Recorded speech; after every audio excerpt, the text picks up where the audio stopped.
Good morning 8th Hindi medium के student. आज हम विज्ञान में पाठ अध्याय 10 किशोर अवस्था की ओर आगे का भाग पढ़ेंगे। इसके पहले हमने वृद्धि के बारे में पढ़ा था। आज हम देखेंगे कि मानसिक, बौद्धिक और संवेदनात्मक परिपक्वता प्राप्त किस प्रकार से होती है। किशोर अवस्था व्यक्ति के सोचने के ढंग में परिवर्तन की अवधि भी है। पहले की अपेक्षा किशोर अधिकतर स्वतंत्र और अपने प्रति अधिक सचेत होता है। उनमें बौद्धिक विकास भी होता है और वे सोचने विचारने में काफ़ी समय लेते हैं। वास्तव में किसी व्यक्ति के जीवन में यह वह समय है जब उसके मस्तिष्क की सीखने की क्षमता क्या हो जाती है, बढ़ जाती है, सर्वाधिक हो जाती है। कभी कभी यद्यपि किशोर शारीरिक और मानसिक परिवर्तनों के प्रति अपने आप को ढालने हेतु प्रयास करता हुआ स्वयं को असुरक्षित महसूस करने लगता है, परंतु किशोर होने के नाते आपको समझना चाहिए कि असुरक्षित महसूस करने का कोई कारण नहीं है। ये परिवर्तन प्रकृति की देन है, प्राकृतिक है, जो शारीरिक वृद्धि के कारण उत्पन्न हो रही है। गौण लैंगिक लक्षण। अब जब अध्याय हमने पढ़ा था कि वृषण एवं अंडाशय जनन अंग है, वे युग्मक अर्थात शुक्राणु एवं अंडाणु उत्पन्न करते हैं। तो युवा अवस्था में लड़कियों में स्तनों का विकास होने लगता है और लड़कों में चेहरे पर बाल उगने लगते हैं अर्थात दाढ़ी मूंछ आने लगती है। ये लक्षण क्योंकि लड़कियों को लड़कों से पहचानने में सहायता करते हैं, अतः इन्हें गौण लैंगिक लक्षण कहा जाता है।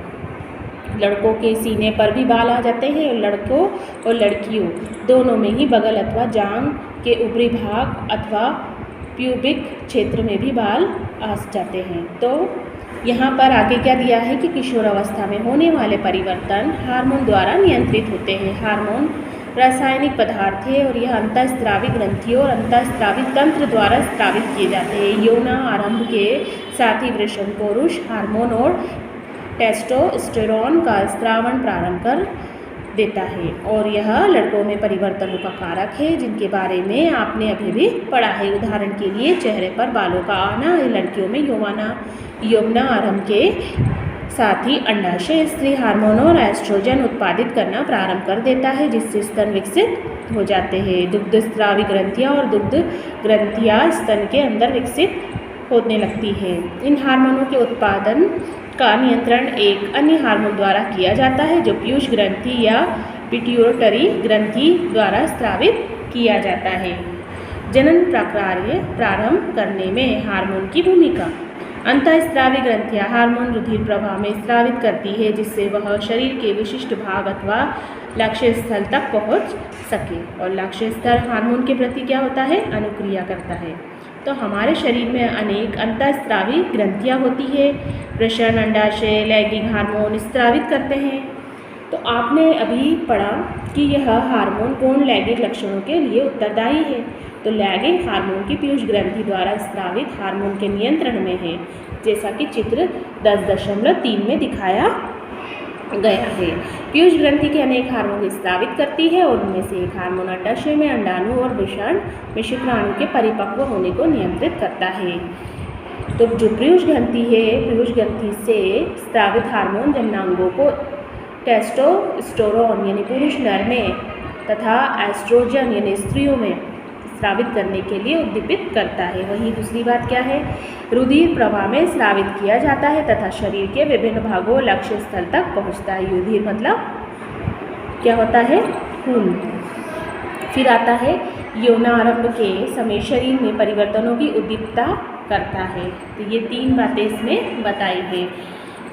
इसके आगे फिर पहेली और बूझों को अब समझ में आ गया था कि यौनारंभ व्यक्ति में जनन अवधि का प्रारंभ है और व्यक्ति जनन की क्षमता प्राप्त करता है, परंतु वे जानना चाहते थे कि क्या जनन काल एक बार प्रारंभ होने के बाद जीवन पर्यंत तक चलता रहता है या कभी समाप्त होता है।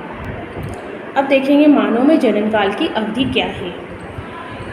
तो जब किशोरों के वृषण और अंडाशय युग्मक उत्पादित करने लगते हैं तब वे जनन के योग्य हो जाते हैं और युग्मक में परिपक्वता और उत्पादन की क्षमता पुरुषों में स्त्रियों की अपेक्षा अधिक अवधि तक रहती है। तो स्त्रियों में जननावस्था का प्रारंभ यौवनारंभ यानी 10 से 12 वर्ष की आयु में हो जाता है और सामान्यतः ये अब तक चलता रहता है 45 से 50 वर्ष की आयु तक चलता रहता है। यौनारंभ का अंडाणु परिपक्व होने लगते हैं। अंडाशयों में एक अंडाणु परिपक्व होता है लगभग 28 से 30 दिन के अंतराल पर किसी एक अंडाशय द्वारा निर्मोचित होता है।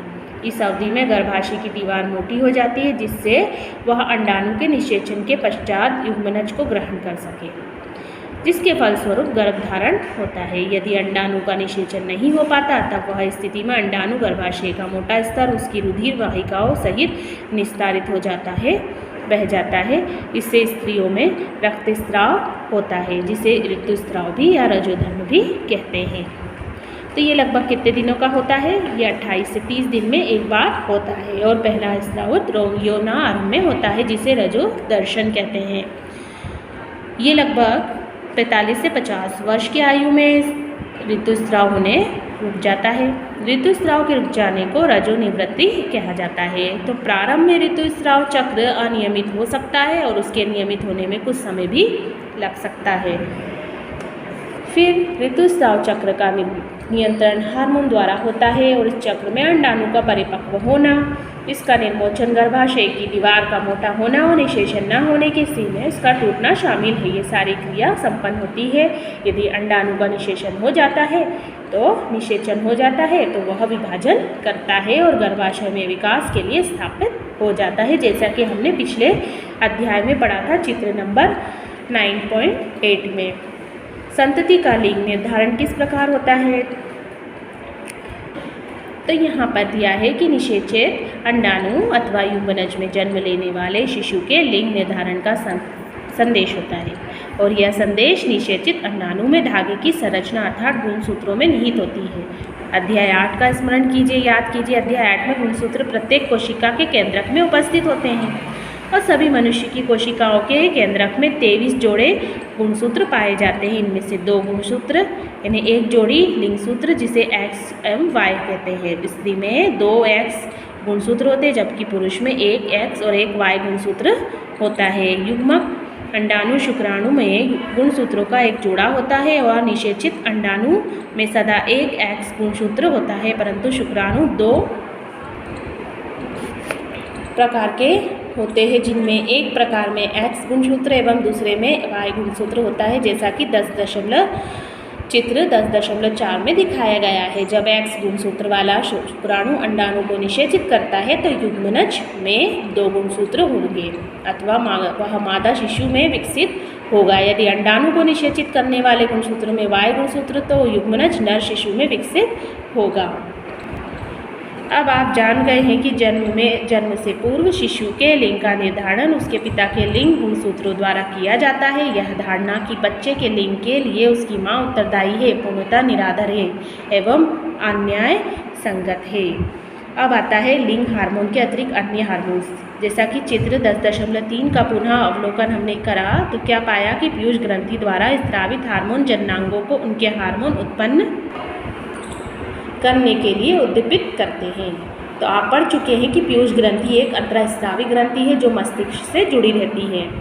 इसमें पीयूष ग्रंथि, वृषण, अंडाशय के अतिरिक्त हमारे शरीर में थायराइड, अग्नाशय एवं एंड्रिनल यानी अधिवृक्क जैसी कुछ अन्य अंतःस्रावी ग्रंथियाँ भी होती है, जैसा कि चित्र 10.5 में दिखाया गया है। अब बूझो और पहली को याद है कि एक बार जब वह अपनी डॉक्टर बुआ के यहाँ गए थे तब उन्होंने वहाँ काका नाम के एक लड़के को देखा जिसका गला बहुत फूला हुआ और उभरा हुआ था। उनकी बुआ ने उन्हें बताया कि काका गॉइटर नामक व्याधि से ग्रस्त है और जो थायराइड ग्रंथि का रोग है। काका की थायराइड ग्रंथि थायरोक्सिन हार्मोन का उत्पादन कर रही थी। उनकी बुआ ने यह भी बताया कि उनके फूफाजी मधुमेह से पीड़ित है क्योंकि उनका अग्नाशय इंसुलिन हार्मोन का उत्पादन पर्याप्त मात्रा में नहीं कर रहा। मुझे और पहली ने उनके दवाखाने में एक चार्ट टंगा था जिसमें दर्शाया गया था कि एड्रिनल ग्रंथि के विषय में उसने फिर पूछा तो उनकी बुआ ने बताया कि एड्रिनल ग्रंथि में हार्मोन स्रावित करती है जो रुधिर के नमक की मात्रा को संतुलित करता है। एड्रीनलिन नामक हार्मोन का स्रावण भी करती है। एड्रीनलिन क्रोध, चिंता, उत्तेजना की अवस्था में तनाव के संयोजन का कार्य करती है। तो थायराइड और एड्रीनल ग्रंथि पीयूष ग्रंथि द्वारा स्रावित हार्मोन के माध्यम से प्राप्त आदेश के अनुसार ही अपने हार्मोन का स्रावण करती है। तो पीयूष ग्रंथि वृद्धि हार्मोन भी स्रावित करती है जो व्यक्ति के सामान्य वृद्धि के लिए आवश्यक है। तो यहाँ तक आपको इस पाठ को पढ़ना है। अगला भाग हम अगली वीडियो या अगले क्लास में पढ़ेंगे।